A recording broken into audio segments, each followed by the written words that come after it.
Check কেন আসবে না? আসতেই হবে। আপনি একজন অবসরপ্রাপ্ত ব্যাংক কর্মকর্তা, আপনার চেক কেন আসবে না বলেন? আমি কমপ্লেন দিব না। আপনি একজন অবসরপ্রাপ্ত ব্যাংক কর্মকর্তা, ব্যাংকের যাবতীয় জিনিস আপনার একেবারে নগদ হবে, মানে মাথার মধ্যে, চোখের মধ্যে, হাতে পায়ে সব জায়গায়। এখন আপনার এমআইসিআর চেক কেন আসতেছে না বলেন? এইটা জমা দেওয়ার কতদিন হয়েছে? কদিন হয়েছে এমআইসিআর রিকোয়েস্ট পাঠাইছে না?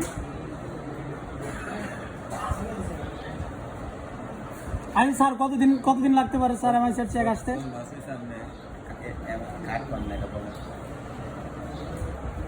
এটা মিশাদা লিখে দিয়ে গেছে।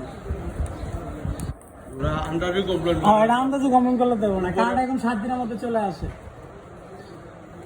7 দিনের মধ্যে চলে আসে এখন কার্ড রিকোয়েস্ট দেওয়া। আগে মানে আর কি জমাইতো একসাথে 10-12টা হলে পরে পাঠাতো, এখন একটার জন্য হচ্ছে পাঠায় দেয়। তো এমআইসিআর চেকটা একটু সময় নেয়।